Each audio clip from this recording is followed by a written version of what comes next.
मुख्यमंत्री कोण हे संख्याबळ नाही तर परिस्थिती ठरवणार असं खळबळजनक वक्तव्य विनोद तावडेंनी महायुतीच्या मुख्यमंत्री पदासंदर्भात केलेलं आहे।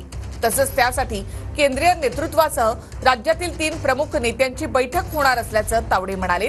TV9 मराठीला दिलेल्या मुलाखतीमध्ये विनोद तावडेंनी सरकार येण्याचा फॉर्म्युला सुद्धा सांगितलेला आहे।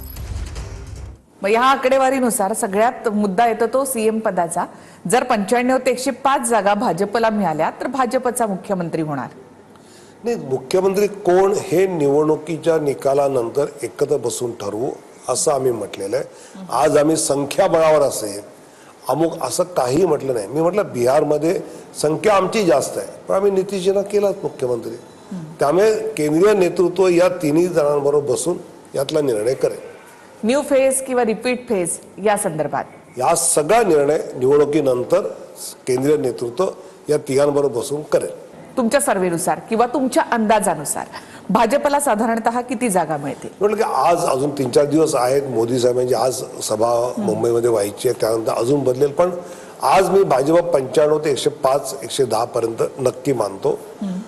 शिवसेना 45 ते 55 नक्की आहेत आणि अजितदादा 25 ते 30 मध्ये असतील।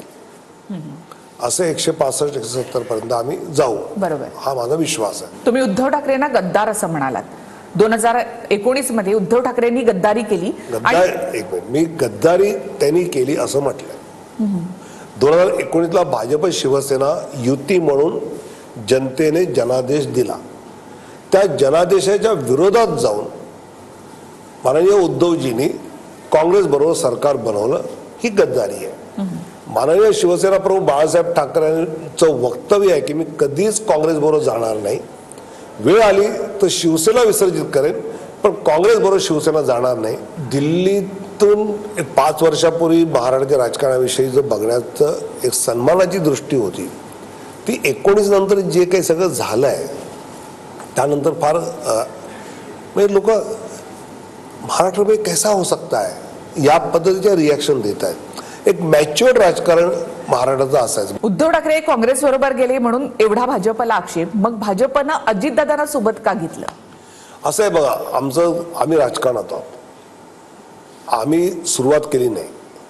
हम किसी को छेडेंगे नहीं, किसी ने छेडा तो छोडेंगे नहीं। आणि त्यामुळे एकनाथ शिंदे ज्यावेळी भाजपसोबत आले तर एकनाथ शिंदेने हिंदुत्वाचं नाव शिवसेना, हिंदुत्वाचं चिन्ह धनुष्यबाण हे हिंदुत्ववाद्यांसोबत आणलं, आम्ही स्वागत केलं। पण बहुमत कितीचं होतं? तर 149 मध्ये 4 आमदारांचं बहुमत होतं। 4 आमदारांच्या बहुमतावर सरकार स्थिर भक्कम चांगली कामं करू शकत नाहीत।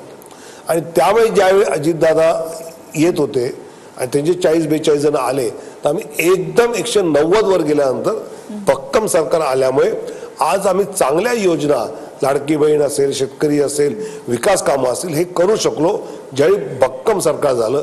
आणि सरकार भक्कम होणं गरजेचं होतं म्हणून आम्ही अजितदादांना आमच्या सोबत घेतलं।